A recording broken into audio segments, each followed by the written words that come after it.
안녕하세요. 이동준 변호사입니다. 오늘은 노년의 재산 관리와 관련된 법률 이슈 중 근로자의 산재 보상에 대해서 이야기해 보려 합니다. 이런 뉴스 기사들 많이 보셨을 거예요. 폭염 속 일하던 건설 노동자가 사망해서 산재를 인정받았다. 학교 급식실에서 근무하던 조리 실무사가 폐암으로 산재 승인을 받았는데 결국 숨졌다. 이러한 산재에 대해서 이야기를 할 때 가장 첫 번째로 알아야 될 게 업무상 재해입니다.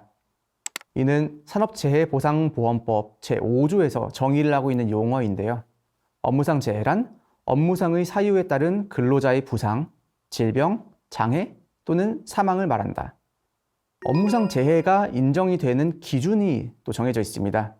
산업재해보상보험법 제37조에 있는데요. 근로자가 다음 각호의 어느 하나에 해당하는 사유로 부상, 질병 또는 장애가 발생하거나 사망하면 업무상의 재해로 본다 라고 정하고 있습니다. 다만 업무와 재해 사이에 상당 인과관계가 없는 경우에는 그러하지 아니하다 라고 하고 있고요. 이것은 이제 인과관계가 원인과 결과 사이에 있고 그 인과관계가 일반적인 사람들이 보았을 때 상당한 수준에 해당한다 라고 인정이 되는 것을 의미를 합니다. 그러면서 이제 다음 각호로 업무상 사고, 업무상 질병, 출퇴근 재해에 대해서 상세하게 정하고 있습니다. 네, 하나씩 살펴보도록 하겠습니다.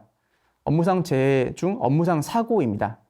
가목에는 근로자가 근로계약에 따른 업무나 그에 따르는 행위를 하던 중 발생한 사고를 업무상 사고로 정하고 있고요.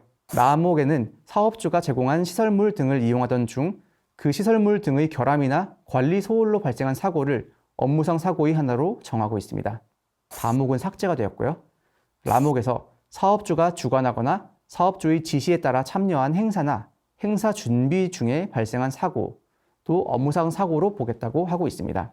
마목에는 휴게 시간 중 사업주의 지배 관리하에 있다고 볼 수 있는 행위로 발생한 사고, 비록 업무 시간은 아니지만 휴게 시간 중에도 사업주가 이건 지배 관리했어야 되는 일인데 이게 미비했기 때문에 사고가 발생했어 라고 인정이 되면 업무상 사고로 보겠다라는 것이고요. 과목은 그 밖에 업무와 관련하여 발생한 사고라고 해서 포괄적으로 이제 조항을 정하고 있습니다. 두 번째로 2호에는 업무상 질병을 정하고 있습니다.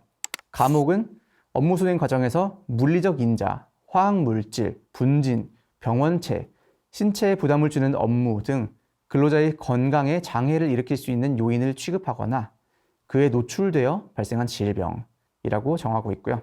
라목은 업무상 부상이 원인이 되어 발생한 질병을 업무상 질병으로 정하면서 어떤 부상에 따른 합병증 이런 것들까지 포괄적으로 다 상당 인과관계가 인정이 되는 범위에 넣을 수 있다고 보고 있습니다. 다목은 정신적인 내용입니다. 근로기준법 제76조의 2에 따른 직장 내 괴롭힘, 고객의 폭언 등으로 인한 업무상 정신적 스트레스가 원인이 되어 발생한 질병이라고 정하고 있고요.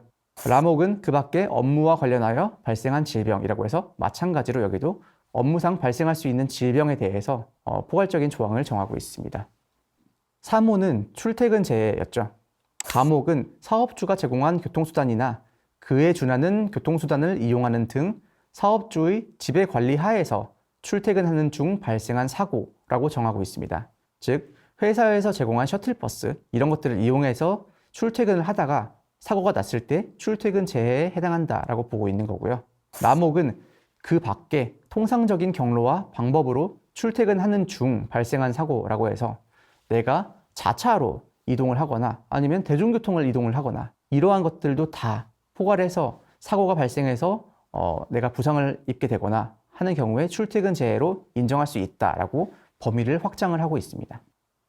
그럼 이러한 재해가 발생했을 때 내가 어떤 거를 받을 수 있는지 이게 이제 핵심적으로 궁금한 부분이 되겠죠. 보험급여의 종류를 한번 살펴보겠습니다. 1호는 요양급여, 2호는 휴업급여, 3호는 장애급여, 4호는 간병급여, 5호 유족급여, 6호 상병보상연금, 7호 장례비, 8호 직업재활급여라고 해서 8가지의 보험급여 종류를 정하고 있습니다. 즉 내가 업무상 재해를 당했을 때 각 상황마다 받을 수 있는 8가지의 보험급여가 정해져 있다고 아시면 되겠습니다. 요양급여의 경우는 산업재해보상보험법 제40조에 정하고 있습니다. 요양급여는 근로자가 업무상의 사유로 부상을 당하거나 질병에 걸린 경우에 그 근로자에게 지급한다라고 정하고 제3항에서 제1항의 경우에 부상 또는 질병이 3일 이내의 요양으로 치유될 수 있으면 요양급여를 지급하지 아니한다라고 하면서 4일 이상의 요양을 필요로 하는 경우에 지급될 수 있도록 정하고 있습니다. 그리고 그 요양이라는 것은 부상 또는 질병에 따라서 내가 실질적으로 병원에서의 요양이 필요한 그런 경우를 의미를 한다고 보시면 되겠습니다. 휴업급여는 이제 산업재해보상보험법 제52조에서 정하고 있고요. 휴업급여는 업무상 사유로 부상을 당하거나 질병에 걸린 근로자에게 요양으로 취업하지 못하는 기간에 대하여 지급하되 1일당 지급액은 평균 임금액의 100분의 70, 즉 70%에 상당하는 금액으로 한다. 다만 취업하지 못한 기간이 여기도 마찬가지로 3일 이내이면 지급하지 아니한다 라고 정하고 있습니다. 결과적으로 업무상 재해로 인해서 내가 취업을 못하게 되었고 그 기간이 4일을 초과하게 되면은 내가 평균 임금액으로 받던 것의 70%에 상당하는 금액을 휴업급여로 받을 수 있다라고 정하고 있습니다. 세 번째는 장해급여입니다. 산업재해보상보험법 제57조에서 정하고 있고요.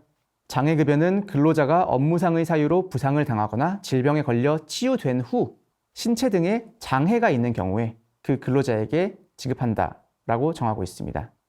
즉, 내가 질병 또는 부상에서 이제 치유가 되었는데도 불구하고 내 몸에 후유 장애가 남아 있을 경우 이는 이제 별도로 장해급여로 보상을 받을 수 있는 부분이라고 이해를 하시면 되겠습니다.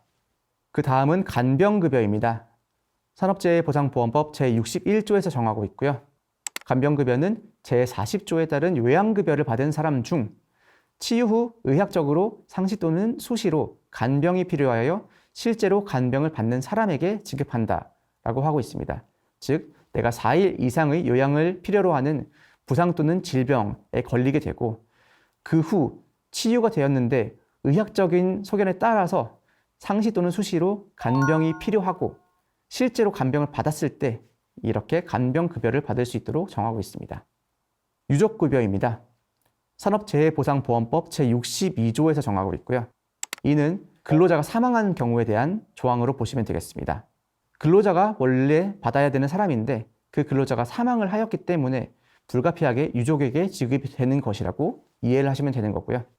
이러한 보상들은 이제 시효를 가지고 있습니다. 이건 굉장히 중요한 부분이고요. 이 시효를 도과하게 되면은 내가 비록 어떠한 상황에 처해 있었다 하더라도 보상을 청구를 하지 못하는 상황이 발생할 수 있습니다. 첫 번째로 요양급여, 휴업급여, 간병급여, 직업재활급여 및 상병보상연금은 3년으로 시효가 정해져 있습니다. 그리고 장해급여, 유족급여, 장례비, 그리고 진폐보상연금, 진폐유족연금은 5년의 시효로 정해져 있습니다. 여기서 앞에 진폐가 붙는 것들은 진폐증에 대한 내용이라고 이해를 하시면 되겠고요. 이러한 시효가 도과되지 않도록 굉장히 주의해야 된다는 점 다시 한번 강조드립니다. 그럼 시효를 언제를 기준으로 하느냐? 내가 다쳤으면 다친 날로부터 하느냐? 아니면 병에 걸렸으면 병에 걸린 날부터 하느냐? 이거는 정확히 알 수가 없죠. 그렇기 때문에 기산점은 정밀검사 등을 통해서 진단을 받아서 이제 진단명이 무엇인지 내가 알게 되었을 때 그 날을 기준으로 소멸시효가 진행한다라고 보시면 되겠습니다. 그리고 이것은 내가 현재 재직 중인지 퇴사 후인지를 불문한다라는 점도 아시면 좋겠습니다. 예시를 한번 들어서 설명을 드릴게요. 원발성 폐암을 유발할 수 있는 환경에서 장기간 근무한 근로자가 이제 퇴사를 하고 나서 폐암이 발생했어요. 그러면은 정밀검사를 통해서 원발성 폐암입니다라는 진단명을 확인을 하게 되면 그 날을 기준으로 소멸시효가 진행을 한다라고 이해를 하시면 되겠고요.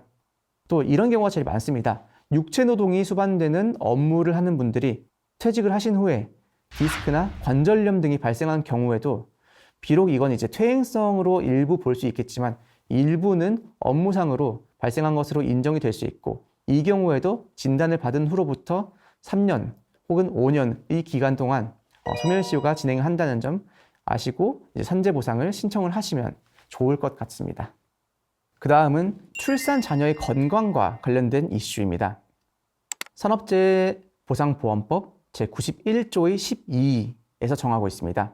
임신 중인 근로자가 업무 수행 과정에서 제37조 제1항 제1호 제3호 또는 대통령령으로 정하는 유해인자의 취급이나 노출로 인하여 출산한 자녀에게 부상, 질병 또는 장애가 발생하거나 그 자녀가 사망한 경우 업무상의 재해로 본다 라고 정하고 있습니다. 이거를 왜 별도로 정해놨냐면 그 다음에 나옵니다. 이 경우 그 출산한 자녀 제5조의 2호에도 불구하고 이 법을 적용할 때 해당 업무상 재해의 사유가 발생한 당시 임신한 근로자가 속한 사업의 근로자로 본다. 일반적으로 산재는 당연히 근로자에게 지급이 된다는 거 상식적이기도 하고 법에서도 정하고 있는 내용입니다. 그런데 자녀는 근로자가 아니죠. 그럼에도 불구하고 업무상인 요인에 따라서 임신 중인 부모에서 발생해서 이제 연결된 것을 다 인과관계를 인정을 해주는 좀 더 포괄적으로 포섭을 해주는 조항이라고 보시면 되겠습니다. 결론적으로 어떠한 일을 평생 해왔기 때문에 내가 어디가 아프다라는 걸 당연하게 받아들이시지 않고 일 때문에 발생한 신체적 혹은 정신적 고통은 산업재해보상보험법으로 보상받을 수 있다는 점 알아두시면 도움이 될 것 같습니다. 이상으로 오늘 강의 마치도록 하겠습니다. 감사합니다.